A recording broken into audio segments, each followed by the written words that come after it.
I'll do the introduction.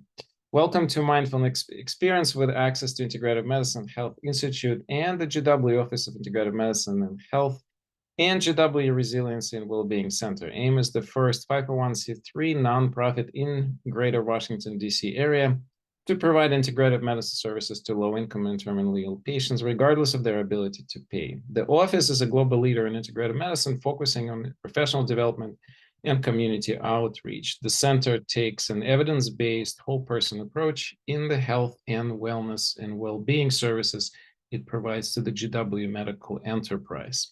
Today with us, we have, well, you definitely seen Reza before. I don't think David was here, but anyway. So Dr. Eftekhar is a DC president and clinical director of my favorite, Dr. Chiropractic. I'm sure that's what he's going to talk about. Formerly known as Metropolitan Headache and Spine Center. He's an adjunct assistant professor here at GW and former clinical faculty at the University of Maryland School of Medicine. And Devi Tide, who's been my guide and friend for, 25 plus years. She's a head of the and former vice president of the Sufi Healing Order of North America, or NIT Order, and also in New Zealand and Australia. She has more than 30 years experience as a teacher of healing and esoteric sciences, bringing the quality of wisdom, heart, subtle humor, and intelligence to her roles. So Reza is going to be, of course, doing the wellness talk today, and Devi will talk about spirituality, and we'll do the practices related to it. But I will pass it on to me, since it's my time to talk about any updates, COVID updates, any other quick updates, and then, of course, the all expected Q&A. So you guys all know the drill. If you've been here before, make sure you put your question in the chat, or you can raise your hand. There's a reaction button there somewhere, and we will make sure we unmute you, and we'll ask you to unmute and ask your question. But I have a couple of quick updates. So the first one, remember last week we talked a little, well, I said that, we're going to talk about something. So it's a radiation. I don't think remind me if we covered that last week, if I talked about CAT scans and radiation exposure and contribution to cancer. I don't think we did we? Anybody? I don't think so. Okay, so here's the detailed video on our YouTube channel. So this is the study that was published last year saying that 93 million annual CAT scans in the United States causing about 100,000 cancers annually, which if you think about what that means in terms of all incidents, that's actually quite significant.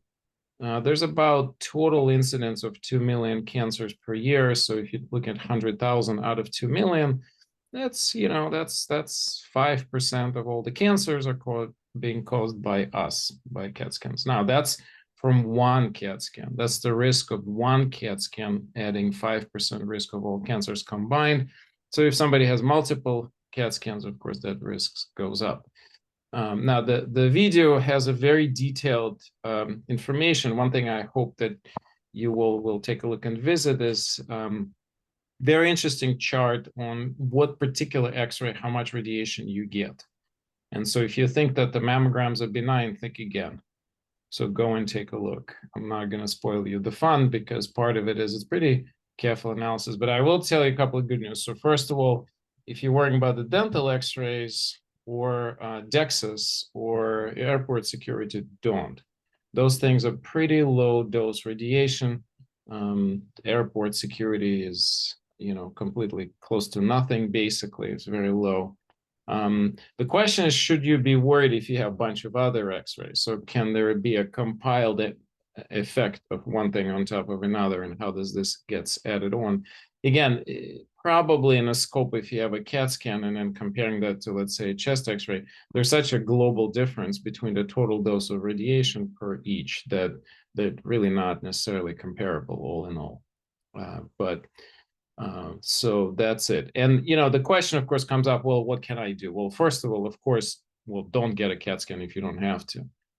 I think the CTs have to be reserved when they're absolutely necessary. We're not talking about life and death situation. If you're in a car accident, of course, you're going to get a CAT scan. No one's going to ask you any questions. But I'm talking about a lot of things that probably don't have to happen. There are certain CAT scans that happen as kind of a follow-up for for other lesions, sometimes those CAT scans can be substituted for ultrasound, which of course it does not give any radiation.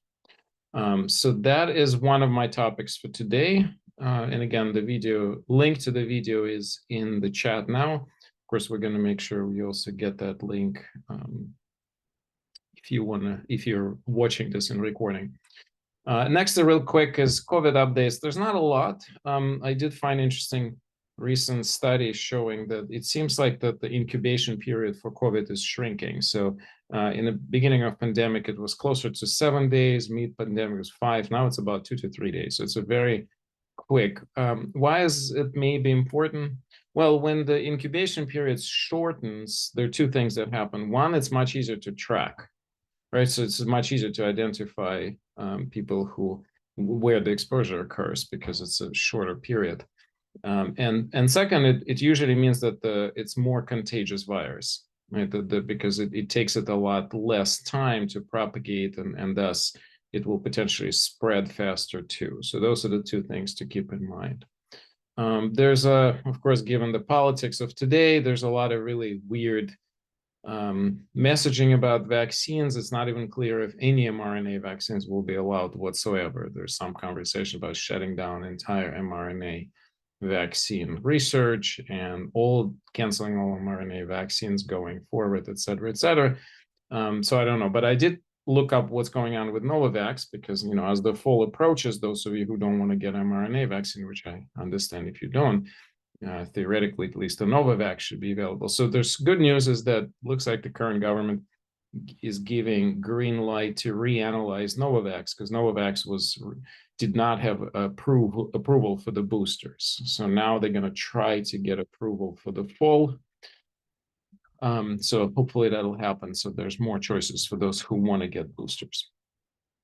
All right, and let's do a couple of minutes for questions. All right, good. So, well, that was the detail. Thank you, Linda, for reminding me because I sometimes forget what I did last week. Busy life. Okay, if you have cancer and you have to get multiple CT, that's a great question because that's exactly one of the scenarios that I cover in great detail in the video. Yeah, that's a problem. And it's a big problem because some patients with cancer would be told by oncologists that the CT is the only test you should be doing. Problem is that those are the tests that have the highest amount of radiation. They're usually a whole body or the significant portion of the body, and they're often really regular, like once a year or something like this. Yeah, there's not a lot of great answers to how to handle this. I personally think that a lot of these tests are done too frequent, so they can be spaced out. Of course, each test spaced out, that's the radiation you're not getting. And also, I would definitely say that certain, like the stress test, for example, absolutely does not need to be radiation-based. The difference in sensitivity of the nuclear stress test versus regular stress test is less than 10%. So yes, nuclear stress test is more accurate, but you're losing very little difference. So this is a situation where I told almost everybody, unless there's some real reason to get that nuclear test, okay, this is on a record, but I'm still going to say it because why not? Most of the tests that are ordered for the nuclear test, the only reason they're ordering them, they make more money on them, period. Doing the regular stress test is much more laborious and they get paid a lot less. When they order nuclear stress test, they get paid a lot more. Yes, better sensitivity. Yes, they can pick up a couple more people with a real disease, but is it worth all that radiation? I say absolutely not. Just period. Because I'm telling you, especially someone who's already been getting other CAT scans and you sometimes don't have a choice, you have to get a CAT. So then many of my other types. Okay. A couple of weeks ago, you recommended against using tea bag. Only tea bags that have plastic in them, right? Most of the tea bags are paper, so learn how to distinguish. Yes, typically box should say whether it's a paper or plastic. Actually, I believe it's almost a requirement. Most of the self-conscious brands will not put the plastic in their bag anymore. This information is not new. So.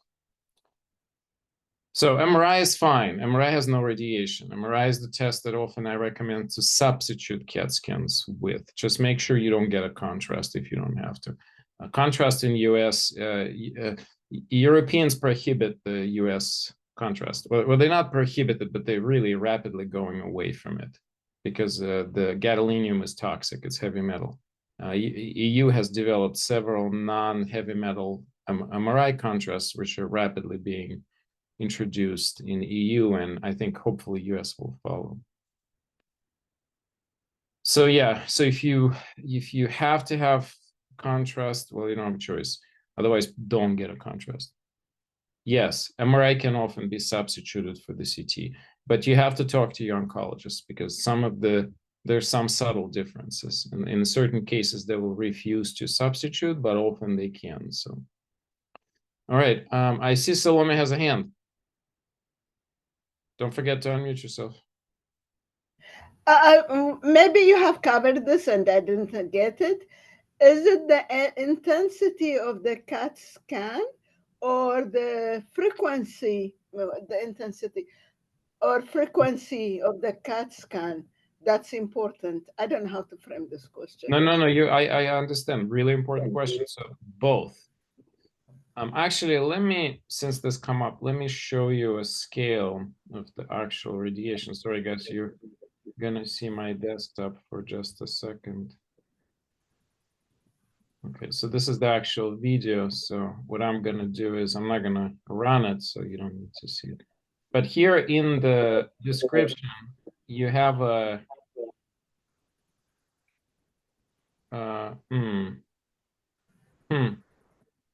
Okay, my editor didn't do the right job. There's no there should have been a table here. Unfortunately, table is not here. Okay, so I will work on fixing this. So I'm going to stop sharing. Basically, there is a table of comparing of doses of radiation. In fact, what I'm going to do is I'm going to try to put it in the chat right now. It'll be easier. Okay, thank you. Yep. All right, let's take two more questions and then we'll shift it to Reza. So.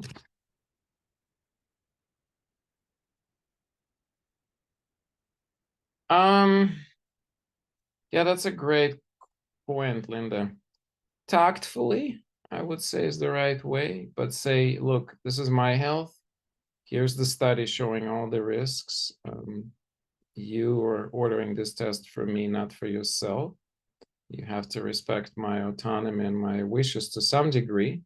Whether you're the god of evidence or not, that's irrelevant because there could be other ways to think and look at certain things, right? I think the positive attitude and respect will take you a long way. But ultimately, if the doc continuously to insist, you're going to have to insist back. Say, I'm not doing this. If you feel strongly about it, that is. So, all right, great. And John is doing a great job at supporting me to shut up. So, Reza, thanks so much for being here. You've been with us before. Hopefully, you'll be with us again. Sounds like you guys keep expanding. You keep growing like a big mushroom. You're such a talented businessman. So, what you have in store for us today? I appreciate you guys. Thank you, Misha. Thank you, Janet, and as well as AIM. What a great organization you have, and obviously growing that. It's very valuable to our community. I think one of the things I was trying to see how I can best match your wellness talk is a topic called psychosomatic pain, which I get kind of frequent. And since you brought up the pandemic, it's been expanding more since the pandemic than before the pandemic. So I've been in practice for about 10 years now, and pandemic happened at my 5th year. So 5 years before, I didn't see so much. Actually, I don't remember ever seeing psychosomatic pain. And in 5 years since the pandemic, it has died down a little bit since then, but it was quite a bit significant during and some years after. So psychosomatic pain, for those who don't know, basically means that psychological psychological influences or past traumas uh, cause physical pain.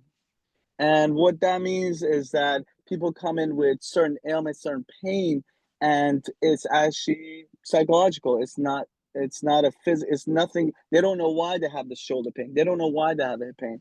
The first time I came across it was actually when I was at GW at your center, and I saw a patient, this bald guy, Hispanic guy from Venezuela, just biker, leather jacket, toughest guy. You can just imagine that scenario, toughest guy.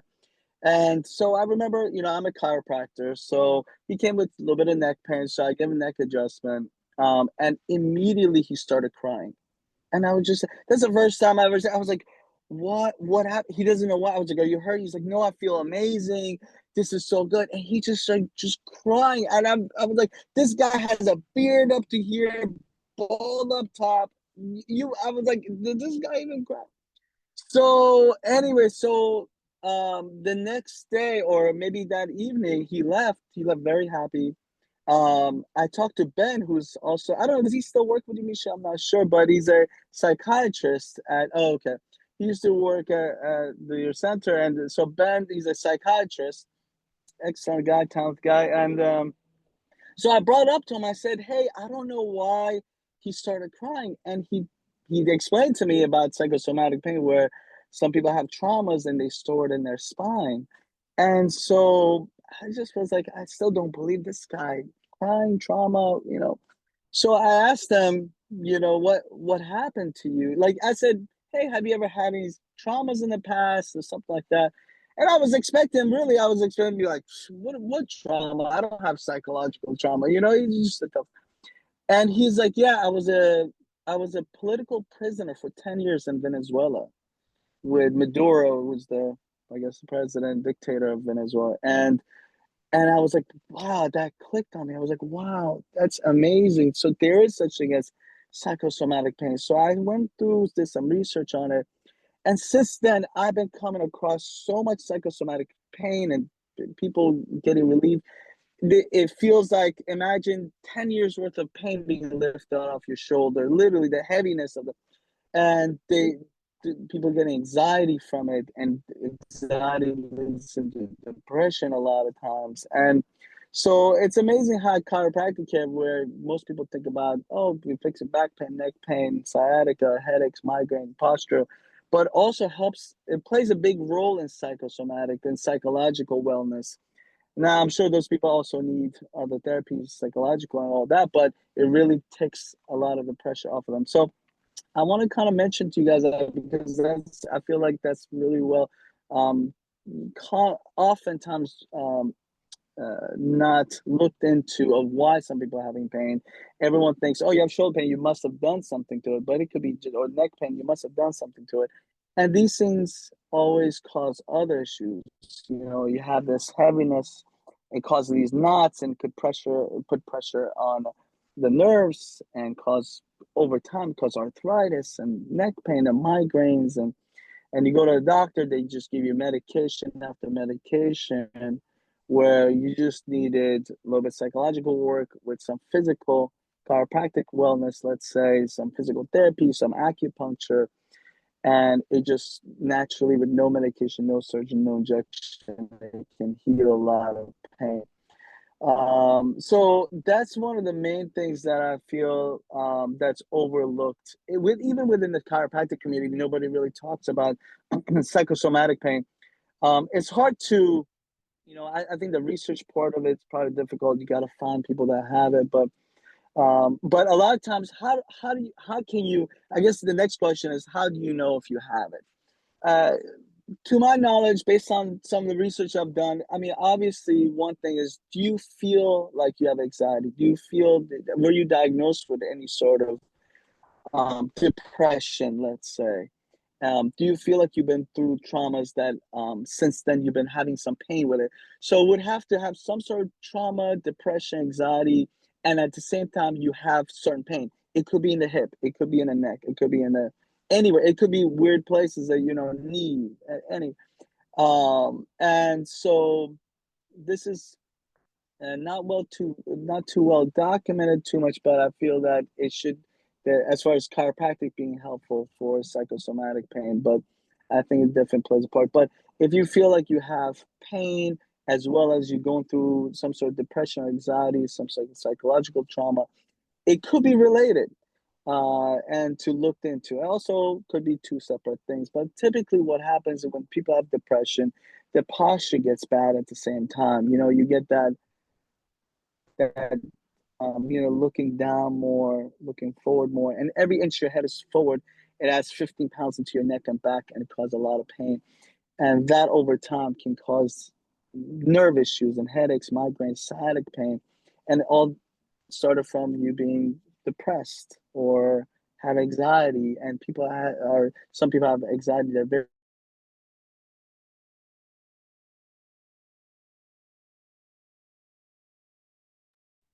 Well, it looks like Reza is frozen. Reza froze. Okay. Hopefully he'll come back in a second. Yes. If not, perhaps he'll X out and come back in.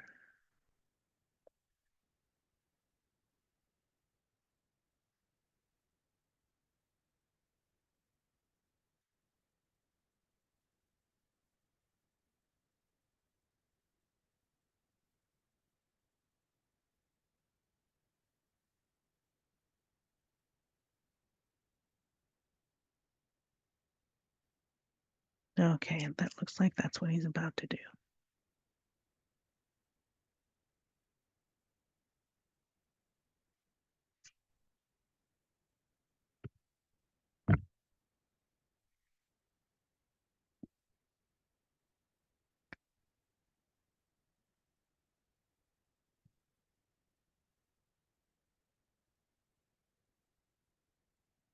Sorry for the delay, everyone.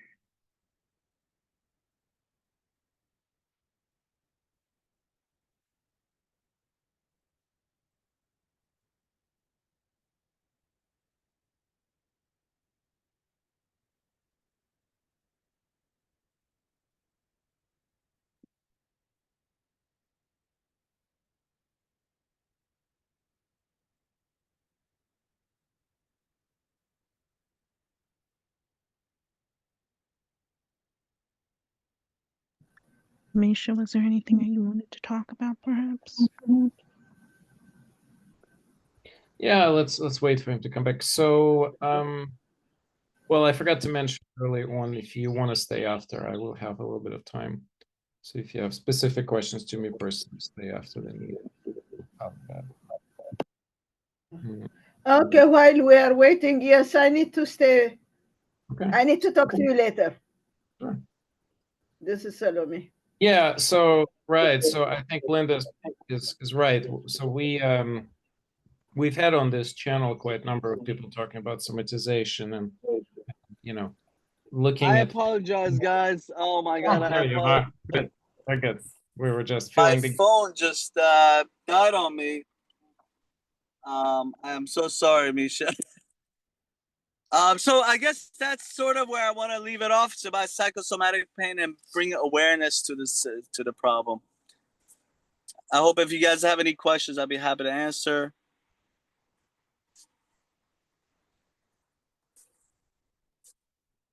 You guys hear me? Or if you know, I think Misha, you're on mute. Can you talk a little bit about what makes you suspect that something is psychosomatic, and what do you do when that as the treatment when that happens? I apologize. Could you ask it one more time? I got my headphones in. Sure. I was asking really two things. One, what leads you to think that the pain may be psychosomatic? I mean, I suppose if there's nothing obvious physical, but also what do you do? What is your first sort of treatment step when you assess that that's what's going on or suspect?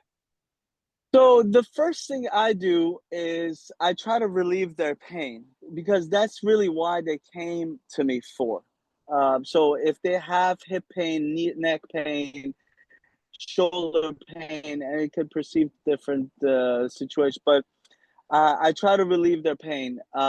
So that's number one. How do I relieve their pain? That depends on the diagnosis and what area, body part, what they're comfortable with, what, if they had surgeries, and how old they are and what situation they're in. So that could depend from any sort of um, adjustments, which is chiropractic manipulation, makes the click and popping noise to relieve a lot of tension. It could be going to physical therapy, where it gives specific physical therapy exercise to relieve their tension and the pain and open up the range of motion. It could go into, we do cupping and, let's say, dry needling and laser treatment. So it could just be a variety of things. But in addition to that, we look into, I'd probably send them off to at least a counselor, psychologist, if it's something minor. If I see that obviously they have really bad situation, psychiatrist, but probably you could start with a psychologist. And also I look into any fidgeting, any if they have anxiety, any uncontrolled motor movement. So they usually just, like, you'll see they'll just make excessive movements, little subtle movements, especially their head or their body, and that tells me, that's always a sign of something about anxiety coming up. 99%, I would say, I've never met anybody that says they don't have anxiety. If I ask them about it, if I see some fidgetiness, I'll be like, hey, do you have anxiety? They've always told me yes. So that could add to it. So it just depends on a case, but I do try to relieve their pain, because that usually, once I relieve their pain, they'll get happy. They'll be like, oh, I feel so much better. And that automatically lifts up their spirit, psychological, helps them right there. And if I see that that's just not enough, then we'd be like, okay, you know what, let's consider talking to a counselor, psychologist, and take it from there. Yep. Any other? Wonderful. You guys don't ask hard questions. I like that. Thank you, Reza. Okay, I'll ask one more. Okay. Go for it. Are there some areas of the body that are more likely to have this happen? Neck and shoulders. It's funny thing, because after I see psychosomatic pain being so much related to the neck and shoulders, I've heard the old term, I'm sure all you guys have heard the term, the weight of the world is on your shoulders. And that seems to be that seems to be also an area that's more susceptible to psychosomatic pain. The second body part, I would say the hips. And that I would attribute to probably because it's more weight bearing and there's a lot of pressure there. Yep.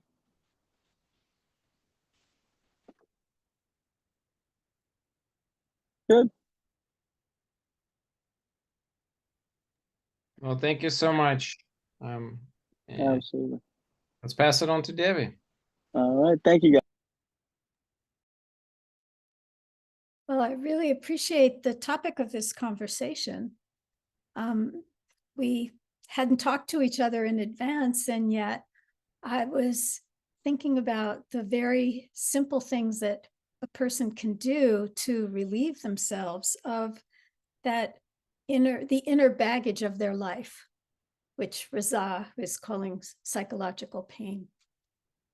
And so I actually looked something up, and you can look it up too if you want, and then you can read further. I questioned Google, my great friend. Is there research about spending time in nature that can positively impact your life?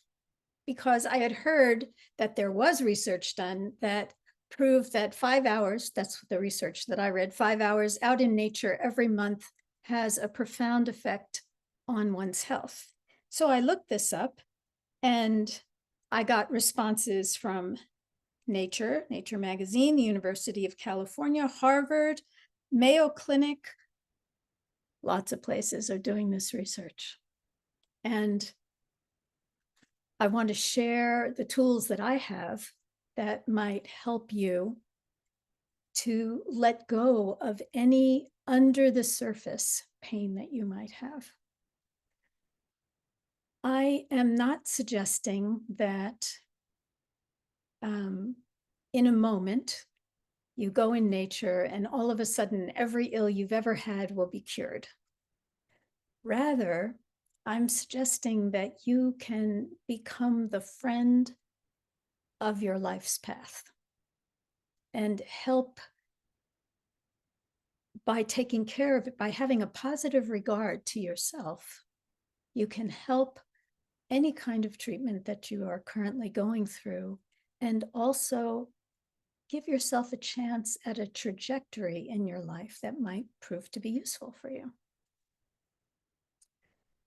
So first, let me give you a little bit of background. In the teachings of the inner teachings of healing and healing of the body, mind, heart, soul, spirit, we're encouraged to have a positive regard for ourselves. And let's face it, that's not always easy.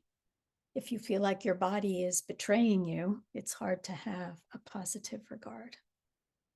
So I'm going to suggest that we look at it from the point of view of your relationship with nature. That we go back to the most basic things. And rather than give you some complex tools, I'm going to give you what you may say, this is obvious, and yet you're not doing. So first, let's think about how we move through life. We have actions, right? We make an action, and with physical exercise, we make movements with our bodies. And then below that physical action is another layer, and that's how we think. So you might think to yourself, I'm going to do my exercise, and then you do the exercise and you say, okay, that's enough. But then below that level of thinking is a level of feeling. And when you're thinking, when your action, your thinking and your feeling align, it can have a very big supportive force to the health and well-being of you. So for example, right now, you can say to yourself, I'm going to relax, I'm going to take a deep breath, and then I'm going to totally relax. And then you'll take a deep breath, and as you breathe out, you just let go of all the feeling, all that tightness, all those muscles in your body, and you do a full body sigh, and then wait a moment to just smile. So let's just do that. Taking a deep breath, just to breathe in, however much is easy. And as you breathe out, let your shoulders, your spine, your hips, your legs, everything relax with a big sigh. And as you're breathing in again, think, okay, that's one small step of learning to relax. And you can do it once again, just to make sure that you get the hang of it. Taking a deep breath in, thinking to yourself, I'm going to let my whole body, my whole self relax. Breathing out. Ah.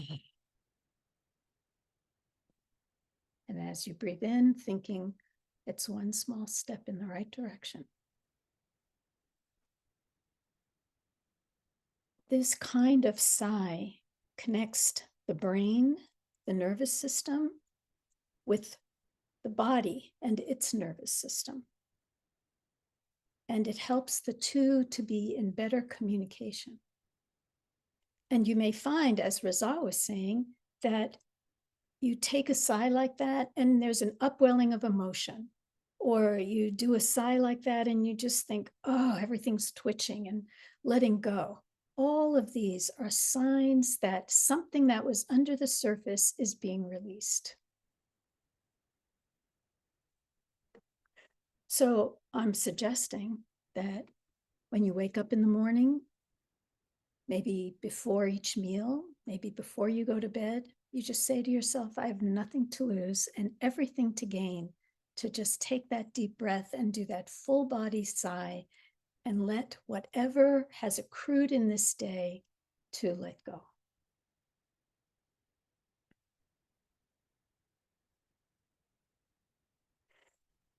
I also want to point out something else that's obvious, and that is our relationship with nature.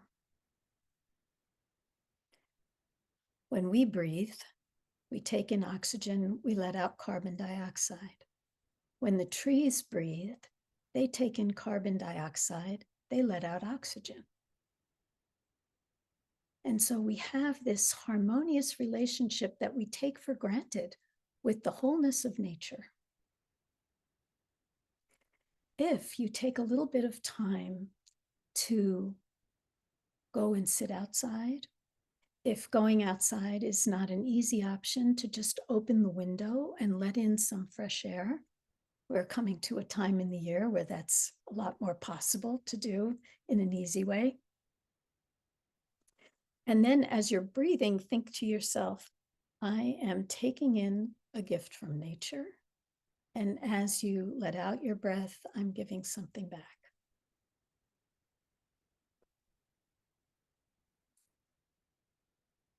Throughout time, people have made parks in cities. Throughout time, we've talked about going on picnics or getting out and being in the trees and the bushes. And now we have scientific proof that that's actually helpful. So once again, I'm pointing to those 3 layers. Opening that window or going out to take that walk, the first action. Then putting your mind on it and saying, now I'm going to pay attention to the nature around me, to the trees, to the air, to my own breathing. That's the second layer. And then the third is to relax, let that full, deep appreciation of what you're doing be of some use to you.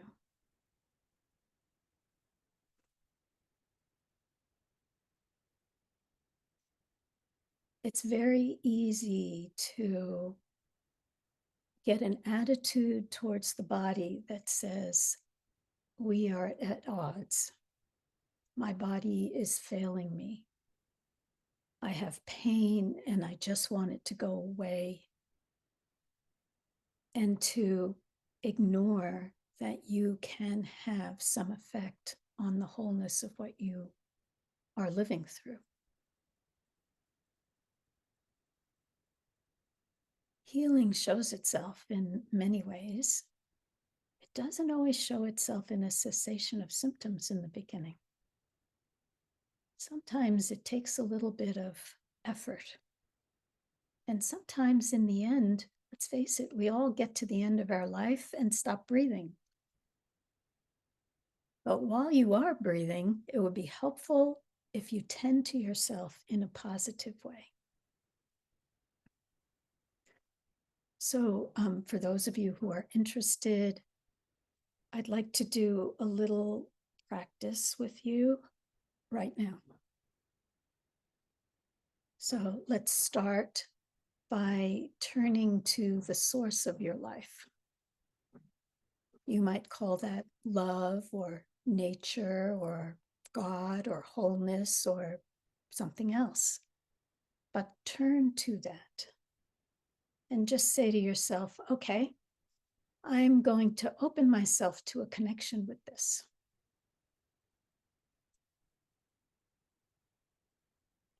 And then start with your body, just being aware of your body, your toes, your legs, your fingers, your arms, the trunk of your body, your hips, your shoulders, your neck, your head, just noticing the whole of your body. And then offer it a kind glance or a smile.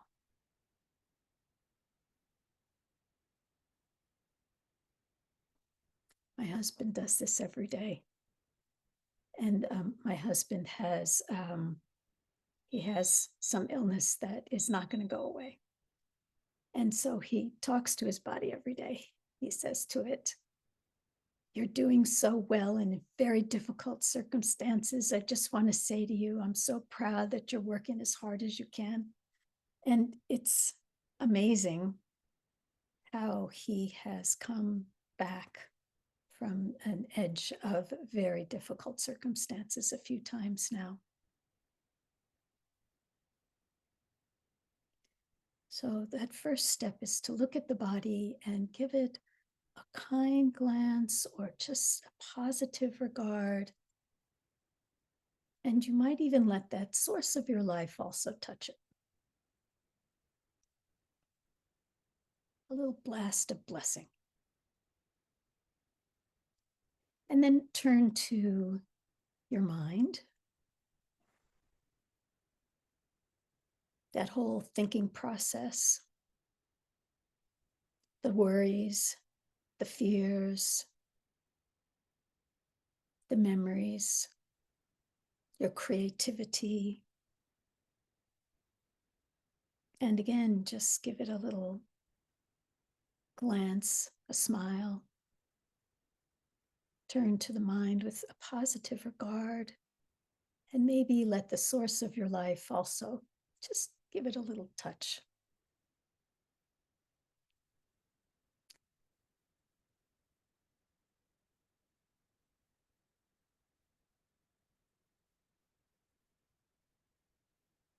And then turn to the realm of your feelings.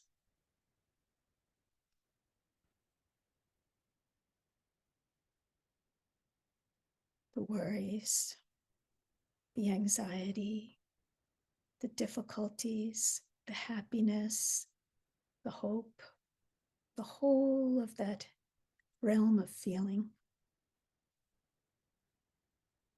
Again, glancing at it.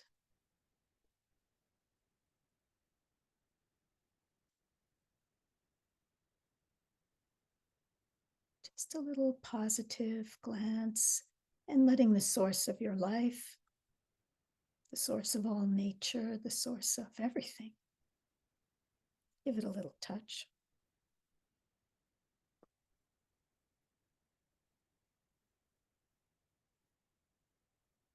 And then turning to your attitudes, your expectations, all of your relationships, the things that have gone well, the things that have gone poorly. Just the whole of it, just saying, okay, this is it. This is what happened. It's all right. I'll give it a glance. A little dose of hopefulness.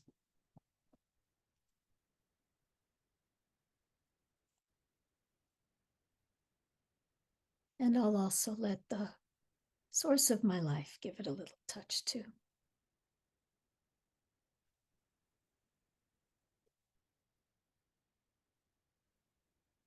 And then include your spirit or soul or the essence of you, however you think about that. That which is part of that wholeness, part of nature, part of everything. Giving that a little glance as well.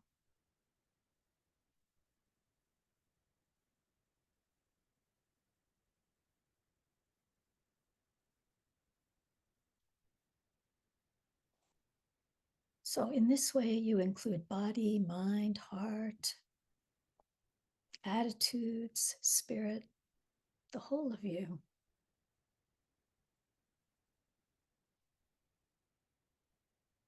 And just take a deep breath, breathing in deeply, breathing out, and feeling that somehow, just because I did this, it's one small step in the right direction.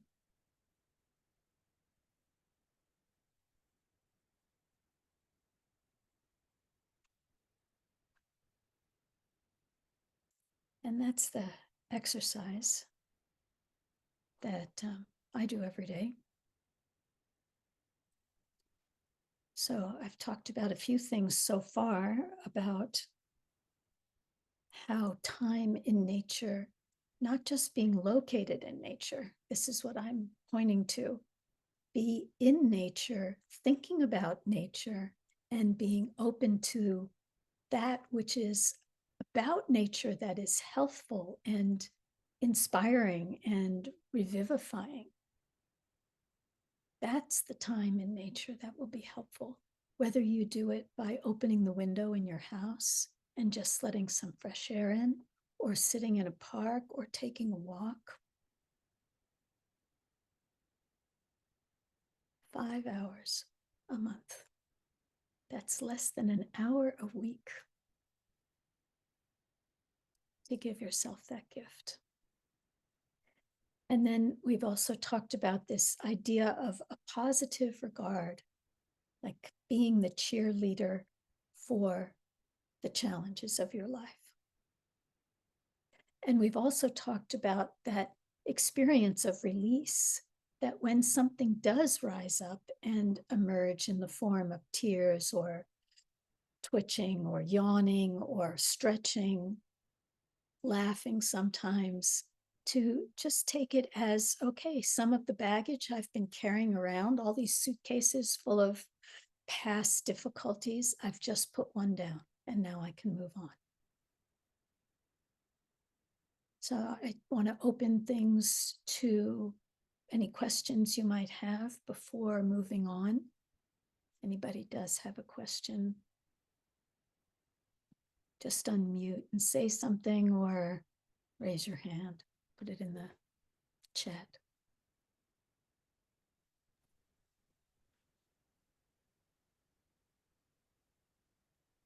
You can also unmute yourself if you'd like. Hi. Hello. Hi, can I ask a question? Sure. By the way, you have a very soothing presence and voice, so it makes it very wonderful exercise. Maybe you could do a video, do an audio, and then people could use that to do the practice. But the question I had was, you mentioned this 5-hour threshold in nature. Is there any evidence that if you go beyond that, just the more you spend, the better benefits, or the more benefits by spending more time than that? I think spending any time will have some benefit. As I said, I just Googled it, and in one study it said 3 hours a week, and another one it said something else. I think the important thing is to realize it's more than just showing up on the grass or under a tree. That when you arrive, notice where you are. Look at the bark on that tree. Notice the leaves. Notice the shape of them, the colors. What is it? Is there a smell? Be in the location where you are, and then breathe and feel open to the possibility that you're closer to where all that oxygen is now coming out. So there's more to benefit you.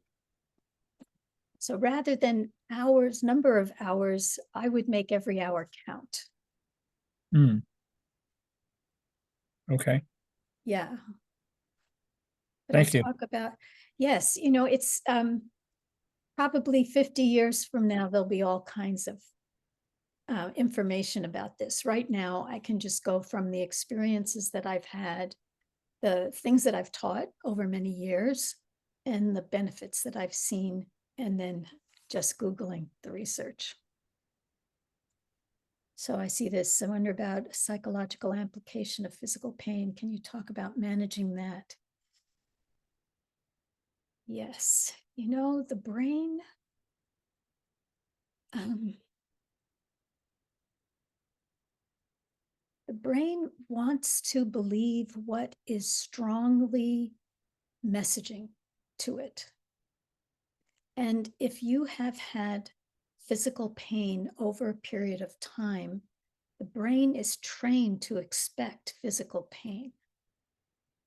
And this is why I'm suggesting these things like the full body sigh, like turning to the body and to the places where that pain is, and just being present to it with kindness, opening to a new possibility. And you could even have I know this is crazy, but I have found this really helps. You can have a talk with your with your body and your mind, and just say to it, you know, there's been pain here for a long time.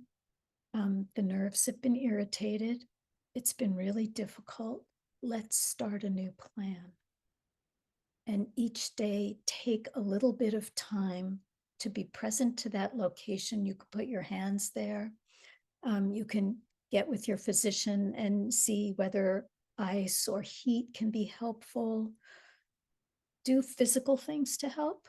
Do the mental thing of saying, now, brain, we're going to change the way we think about this, and expect small shifts over time. And then that feeling part of being open to support showing up. I hope that's clear enough. It's not that the pain's not real. Of course it's real. You feel it. It's that we do have ways that we can be in communication with the body that can be helpful. Yeah. Is there anything else?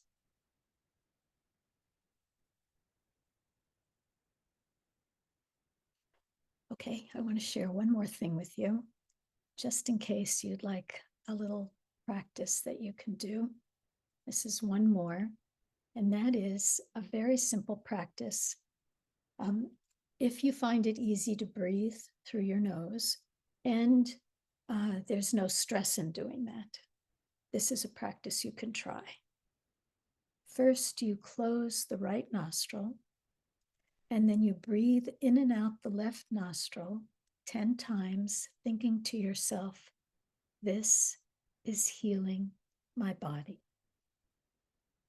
Just breathing in and out 10 times. Being as there are quite a few of us, we'll just do it a few times. This is healing my body. Then change. Close off the left nostril, and you're going to breathe in and out the right nostril 10 times, or in our case, a few times. And you're thinking, this is healing my mind.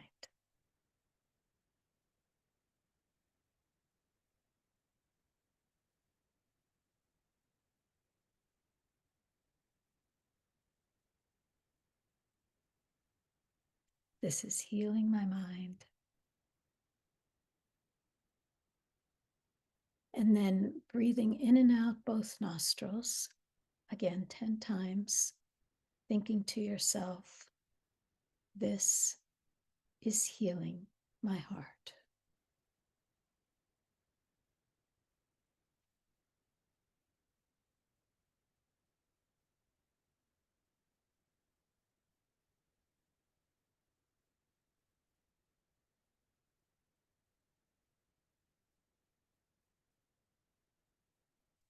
Life can be a challenge. Things happen that we don't want to have happen. Bad things happen to good people. And sometimes we get challenges we had no plan for.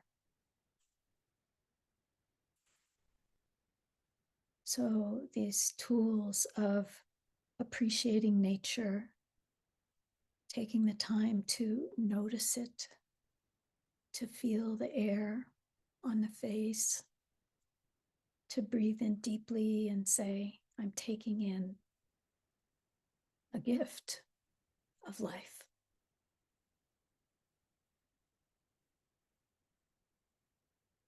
Realizing that the body is not just a physical thing, that it's body, it's mind, it's the feelings. All of these can be the roots of illness. Illness can be rooted in many ways, but it doesn't mean that it has to overtake your sense of well-being. And so these tools can be helpful. I hope that one of them was useful to you and that you can apply it and see if it makes a difference in how you feel. Are there any other questions?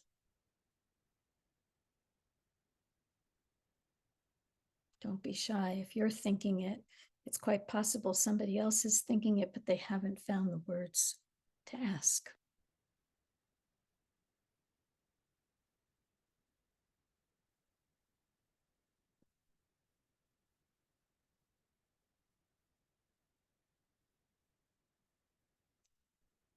Well, in that case, I will encourage you to enjoy the natural world, to have a good chat with your brain and the messages that it's giving you, and try to give it some messages.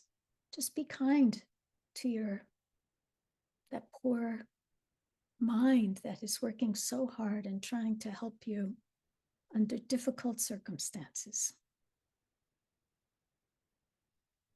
Would this be good to reduce anxiety before something like surgery? Yes.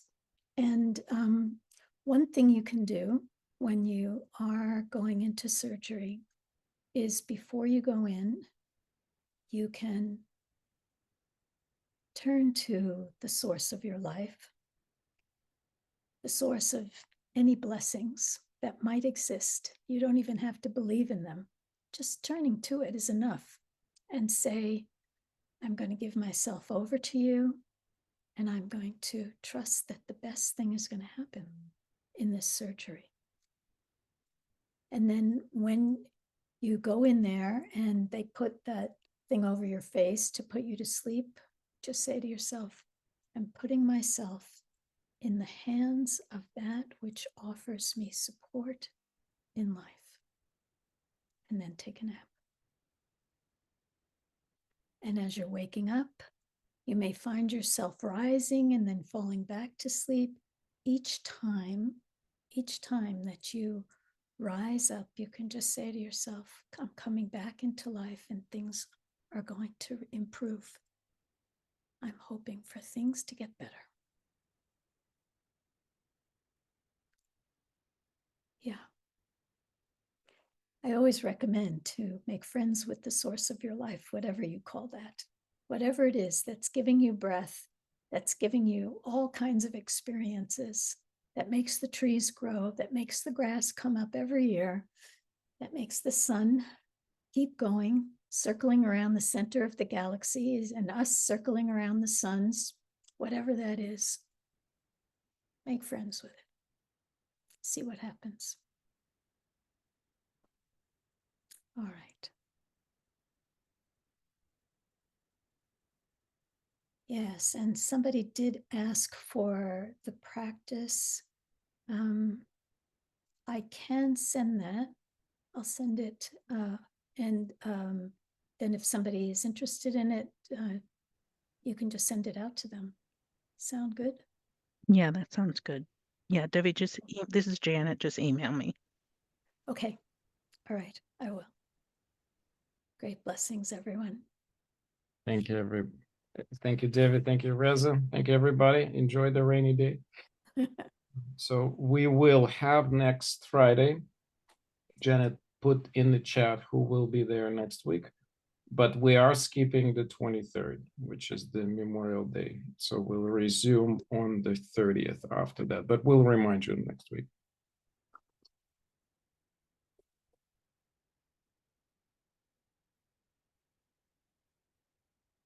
All right, Janet, I'm gonna stop recording.